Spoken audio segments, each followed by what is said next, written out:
nakita po natin dito kung paano pong kita-kita ng Panginoong Jesus. Amen. Pinagmamasdan niya ang lahat ng nagbibigay po. Amen. At talagang nakatsak na kanyang pangingin. Amen. At kanyang sinabi sa kanyang mga alagad na kakaiba ang ginawa ng babaeng mo ito. Siya nalulugod po sa ginawa ng babae sapagkat kita-kita po doon kung paano na napalataya ang babaeng mo ito. Amen. At alam po natin na ang pagbibigay po ay lubos po ikinagagalang ng Diyos.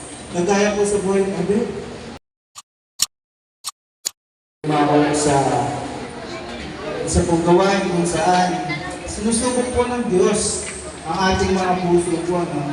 Ang ating mga mananampalataya sa Kanya. Kung paano po tayo nagtitiwala sa Kanya, amen? Sinusubok niya po tayo sa pamamagitan po ng ating kabuhayan. Amen. Alam po natin na ang Diyos ng church na ito ay ang malaking tingin po.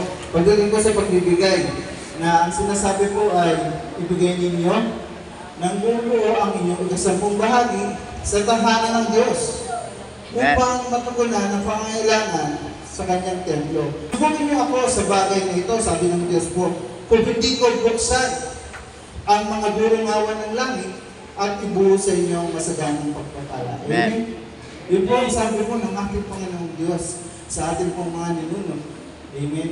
Ng bayan ng Israel po, ng unang panahon sa Biblia po. At gayon naman po, ipinahatid po sa atin sa araw na ito. Amen. Ang sabi mo ng Diyos, ganyan po, siya po ay nakikipagsubukan sa atin sa pamamagitan po ng pagbibigay.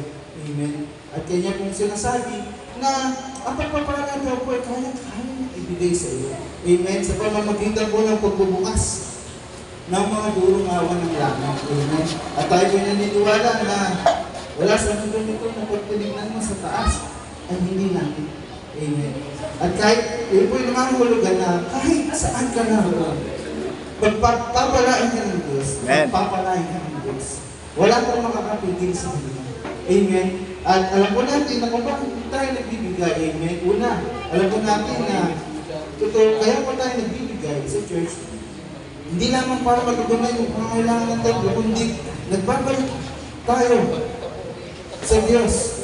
Ito yung paggala at pagbibigay respeto na tayo umaamin ng lahat ng narito sa mundo nito ay pag-aari ng Diyos. Amen. Amen. Ito po yung pagpapakita ng respeto sa Diyos. Kung bakit po tayo nagbabalik? Amen. Sa Diyos ng mga ganitong bagay. Upang masintabi po at upang tayo po ay makapagbigay ng pagpulong sa Kanya. Sa mga po ng pagmamayari niya. Amen. Sabi ng pagpulong ito. Amen. At ganoon din naman po, kaya po tayo nagbibigay ay upang ang ating mga buto o binhi ng ating mga kinita ay inamin, ay tayo po naniniwala na ito ay maitatanim ang tutubong muli upang lalo pa tayo pagpalain. Amen. Ito po ay nagbibigay proteksyon. Sabi nga po ng ating mga pastor, ito po ay nagbibigay ng proteksyon sa ating mga kinita. Amen. Sa ating mga trabaho, sa ating mga ginagawa po upang mabuhay sa mundo ito. Amen. Nagbibigay po ito ng sapat na proteksyon para po sa ating mga kinikita. Amen. Yun po yung mga paniniwala po ng bawat pananampalataya po na narito sa church nito. Sapagkat tayo po naniniwala na wala pong bagay ang hindi kaya gawin ng Diyos, lalo na po pagdating sa pagbibigay. Bakit po ba tayo sinusubok ng Diyos sa bagay na ito? Amen. Marami pong kwento sa Biblia na nagpapakita po kung paano nalulungkot ng Diyos kapag ang buong ikabubuhay natin ay binibigay natin kagaya po ng paparubalog. Makapagbukas po kayo sa akin sa book po ng Lucas, chapter 21 po, At po basahin kung paano po nalugod ang Diyos sa buhay po ng babae po. Ang sabi po rito, at siya'y tumuhay at nakita ang mga taong mayayaman na nangaguhulog ng kanilang mga alay sa kabangyaman. At nakita niya isang bukhang babaeng baon na buhay naghuhulog ng 2 lepta. At sinabi niya, sa katotohanan ay sinasabi ko sa inyo, ang bukhang babaeng baon nito ay naghulog ng higit kaysa kanilang lahat, sapagkat Ang lahat ng mga yaon ay nangagulog sa mga alay ng kanilang labis. Datapwat siya sa kanyang kasalatan ay inihulog ang buo niyang ikabubuhay na nasa kanya. At samantalang sinasalita ng ilan ng tungkol sa templo, kung paano ito'y pinalamutihan ng magagandang bato at haid, ay kanyang sinabi, tungkol sa mga bagay na ito, na inyong nakikita ay darating ang mga araw na walang maiiwan ditong isang bato sa ibabaw ng kapwa bato na hindi ibabagsak. Amen? Nakita po natin dito kung paano po kita-kita ng Panginoong Jesus.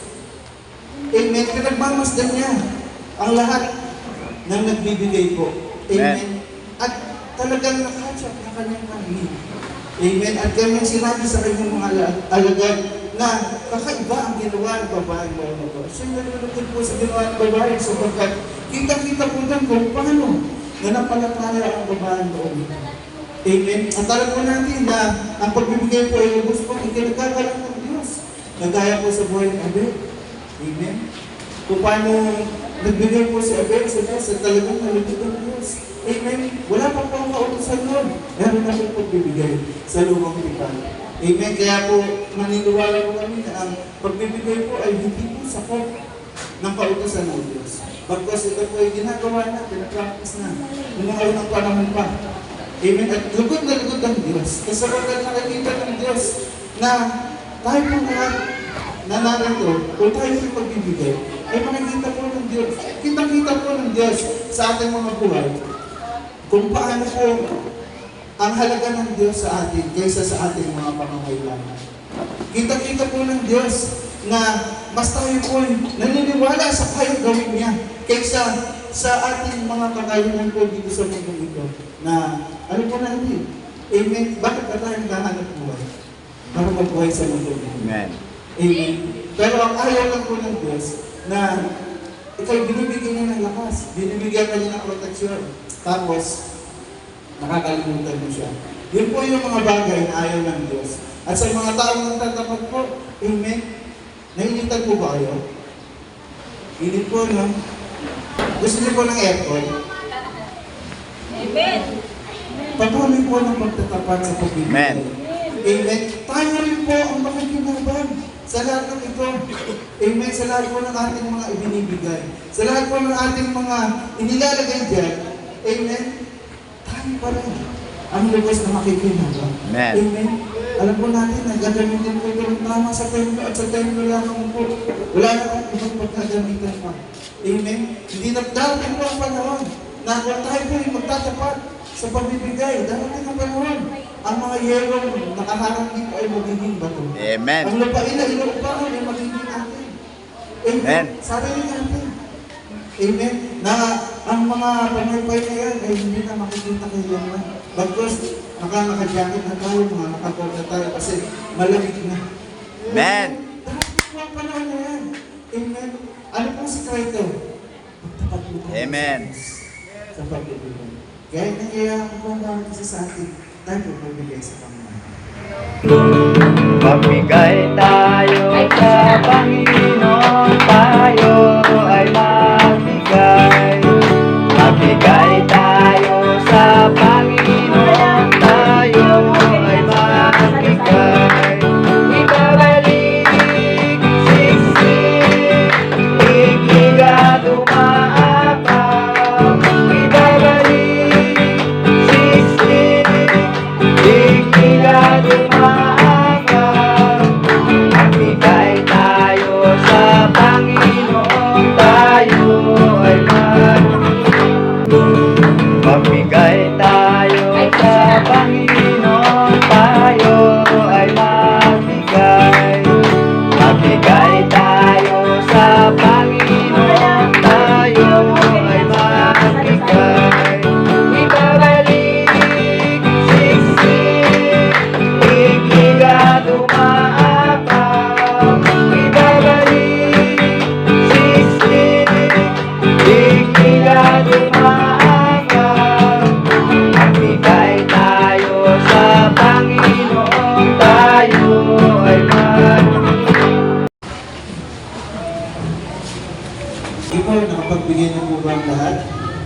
Kailangan po bawat isa sa atin, no?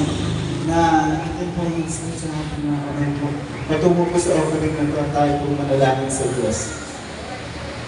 Hallelujah. Pakilang Diyos ang namin ganal sa pangalan ng Jesus. Patuloy po namin pagpupulian ng Diyos at pinasasalamatan ng Diyos sa lahat ng mga biyaya patuloy mo na pinapapaloob sa bawat isa sa atin.